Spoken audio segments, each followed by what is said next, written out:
दोस्तों ये कहानी स्पेन से ताल्लुक़ रखने वाले एक अय्याश नौजवान की है जिसने अपने कबूल इस्लाम की वजह से सभी को रुला कर रख दिया, जिसकी पूरी ज़िंदगी बदकारी, अय्याशी और गुनाहों में गुजरी। एक ऐसा इंसान जिसको दुनिया के हर मज़हब से नफरत थी। उसे लगता था कि खुदा और मज़हब सिर्फ परियों की कहानियाँ हैं, मगर बेशक अल्लाह ताला जिसे हिदायत दे उसे भला कौन गुमराह कर सकता है। दोस्तों कहानी शुरू करने से पहले अगर आपने अभी तक हमारा चैनल राह जन्नत ऑफिशियल को सब्सक्राइब नहीं किया है तो इसे सब्सक्राइब कर दें, क्योंकि हम इसी तरह की नो मुस्लिम की स्टोरीज लाते रहते हैं। और हाँ, क्या आप भी अपना खुद का ऑनलाइन बिजनेस करना चाहते हैं लेकिन उसके लिए आपके पास पैसे नहीं हैं, तो आपको परेशान होने की ज़रूरत नहीं है। बस आप हमें इस नंबर पर व्हाट्सएप करें, इंशाअल्लाह हम आपको गाइड करेंगे कि बिना पैसा लगाए आप ऑनलाइन बिजनेस कैसे स्टार्ट कर सकते हैं। और आपको बता दें कि ये ऑफ़र सिर्फ हमारे मुसलमान भाई बहनों के लिए है। दोस्तों ये अपने बारे में लिखते हैं, मुझे ज़िंदगी की हर आशाइश, हर सहूलियत मुयस्सर थी। शराबो कबाब, नाइट क्लब, हसीन लड़कियां और दौलत का रेल फेल सब कुछ था, लेकिन फिर भी न जाने क्यों मैं ज़हनी सुकून और रूहानी मुसर्रत से महरूम था।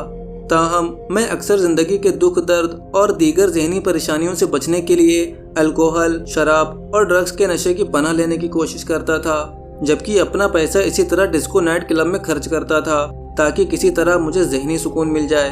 मगर मैं रूहानी सुकून के लिए जिन चीज़ों का इस्तेमाल करता था उनसे मुझे कोई फ़ायदा नहीं हुआ, बल्कि अय्याशी और फहाशी का यह सामान मुझे मज़ीद तबाही की दलदल में लेकर जाता। इन सब बातों का नतीजा ये निकला कि मैं हर आशाइश और राहत के बावजूद एक ज़हनी मरीज़ बनता चला गया। अपनी जवानी के दौरान मेरा अरबी दोस्तों से बहुत वास्ता रहा। वो सब मेरे बहुत अच्छे दोस्त थे, लेकिन मैंने कभी उनसे दीन इस्लाम के बारे में मालूमात नहीं ली। और उसकी वजह ये थी कि हमें बचपन से ही ये बात बताई जाती है कि ये दुनिया महज एक हादसे का नतीजा है। लेकिन मैं हमेशा से यही सोचता था कि कोई ऐसी ज़ात ज़रूर मौजूद है जो हम सबसे आला और बुलंद है, जिसको मेरी अय्याशी और फहाशी पसंद नहीं। और इस बात का एहसास मुझे तब हुआ जब मेरी जान पहचान एक मराकशी मुस्लिम नौजवान से हुई। उस नौजवान का नाम अहद तमीम था। ना तो उसके पास दौलत थी, ना गाड़ी, ना बंगला और ना शराब पीता था और ना ही डिस्को नाइट क्लब में जाता, लेकिन उसकी ज़िंदगी में अजीब किस्म का सुकून था। उसके चेहरे पर अजीब किस्म की रौनक और मुस्कुराहट हमेशा शबनम की तरह रहती थी। उसके चाल चलन और ज़िंदगी के मसाइल को हल करने का एक मखसूस तरीका था, जबकि मैं ना चाहते हुए भी उस नौजवान के करीब होता चला गया। दोस्तों ये अपने बारे में मज़ीद लिखते हैं, मैंने मराकशी मुसलमान दोस्त से ऐसे सवालात करने शुरू किए जो आम तौर पर एक जाहिल, काफिर और खुदा की ज़ात से मुनकर इंसान करता है। सवालात का जवाब देते वक्त मेरी तरफ से उसको सख्त मुज़ाहिमत का सामना करना पड़ता था, क्योंकि मुझ जैसे ज़िद्दी और बेअकीदा इंसान को मनाना और कायल करना आसान नहीं था। लेकिन मेरे इस रवैये के सामने उसने हमेशा सुकून और संजीदगी का मुजाहिरा किया। मैंने तहैया कर लिया था कि वो मुझसे ना जीत सके। सच कहूँ तो मुझे उस मराकशी नौजवान से हसद होने लगा था, क्योंकि जो खुशी और मुसर्रत मुझे दौलत, हसीन लड़कियों और शराब खानों में नसीब ना हो सकी थी, वो न जाने किस बात पर इतना खुश और मुतमईन नजर आता था। मैं उस मराकशी नौजवान से बहुत ज़्यादा बहस करता और शदीद मुज़ाहिमत करता था, मगर मेरी ये मुज़ाहिमत सच के सामने झूठ के अलावा कुछ भी नहीं थी। लेकिन सच को मानना और सच का रास्ता इख्तियार करना इतना आसान भी नहीं। लेकिन आहिस्ता आहिस्ता मेरी दिलचस्पी में इजाफा होता चला गया, लेकिन मैं अपने पुरआशाइश ज़िंदगी, फहाशियों और अय्याशी को छोड़ना भी नहीं चाहता था।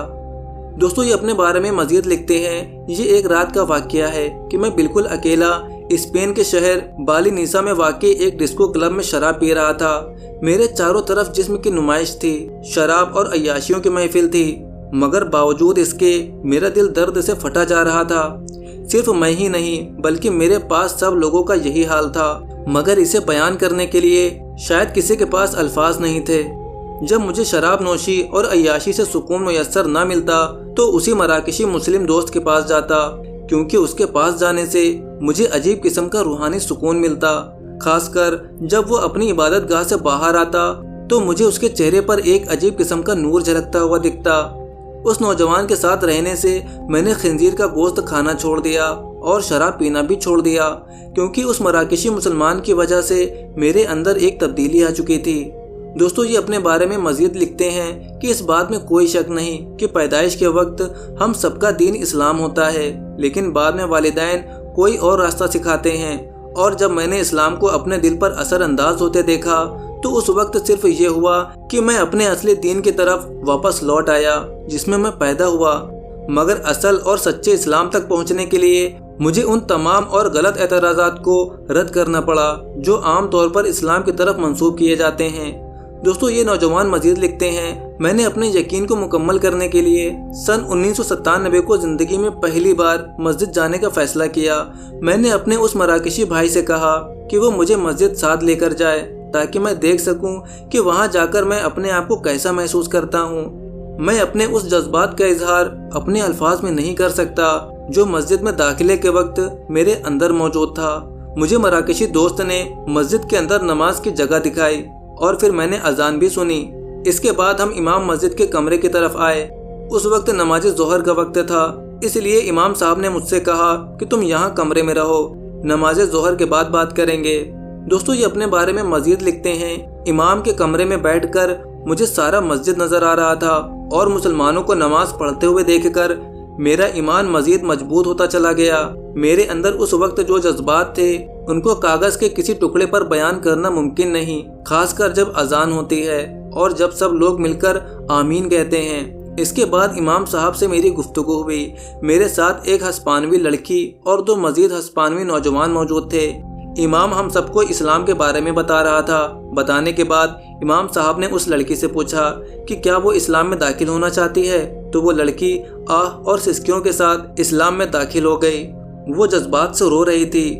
ये मंजर देखकर मैं भी ज़ारो कतार रोने लगा और हम सब इतना रोए कि हिचकी बन गई। उस लड़की का चेहरा नूर से रोशन था। मेरे सामने ये पुरसुकून वाक़या बहुत मददगार साबित हुआ, जिसके बाद मुझे मज़ीद तक़वियत मिली और इसके 2 दिन बाद ही मैंने भी कलमा पढ़ लिया। कलमा पढ़ने के बाद ऐसा महसूस हुआ जैसे मेरे सीने से किसी ने बहुत भारी पत्थर हटाया हो। इसके बाद मैंने ये देखा कि इस्लाम ज़िंदगी में पेश आने वाले हर किस्म के सवालात का जवाब देता है। मसलन इस्लाम में नबातात और जानवरों के हुकूक के बारे में कानून मौजूद है। इस्लाम साइंस का साथ देता है, जबकि ईसाईयत और दूसरे मज़ाहिब इसके खिलाफ हैं या साइंस के बारे में बिल्कुल खामोश हैं। कुरान मजीद में मौजूद पानी से ज़िंदगी के वजूद में आने वाली बात ने मुझे बहुत ज़्यादा हैरान किया। इसके अलावा इस कायनात के बारे में कुरान मजीद में मौजूद मालूमात जिसको साइंस ने अभी दरियाफ्त किया वो सब कुरान में पहले से मौजूद है। इसके अलावा माँ के पेट में बच्चे की पैदाइश के बारे में जो मालूमात कुरान के अंदर मौजूद है उसने भी मुझे काफ़ी हैरान किया। दोस्तों ये नौजवान मजीद लिखते हैं कि अगले 2 दिन मैं उसी मस्जिद में जाता रहा और वो वक्त भी आया जब 14 अगस्त सन 1997 को शाम 5:20 पर मैंने कबूल इस्लाम का ऐलान किया। मेरी ज़िंदगी मुकम्मल तौर पर बदल गई। अब मैं अपने आप को ईमान से लबरेज और मुकम्मल महसूस करता हूँ। मुझे अल्लाह ताला ने नमाज की सूरत में वो सुकून, मुसर्रत और दिली खुशियाँ फरमाई जिसे दौलत, अय्याशी और शराब नोशी से ढूंढना महज गुमराही और बेवकूफ़ी के सिवा कुछ भी नहीं। मेरा नया नाम खालिद है और मेरा ख्याल है कि हमें इस्लाम का असल चेहरा पेश करने के लिए हमें अपनी हर मुमकिन कोशिश करनी चाहिए और ख़ासकर यूरोपीय मीडिया और इस्लाम दुश्मन अनासिर इस्लाम को बदनाम करने के लिए जो कोशिश कर रहे हैं उन्हें बेनकाब करना चाहिए। अब मेरी दिली ख्वाहिश है कि मेरे माँ बाप और ख़ानदान के दूसरे लोग भी इस्लाम कबूल करें। आप सबसे मेरे लिए और मेरे ख़ानदान वालों के लिए खुसूसी दुआओं की दरख्वास्त है। अल्लाह ताला इस्लाम का और मुसलमानों का हाफिज़ व नासिर हो। हस्पानिया से आपका नौ मुस्लिम भाई मोहम्मद खालिद, आपकी दुआओं का तलबगार।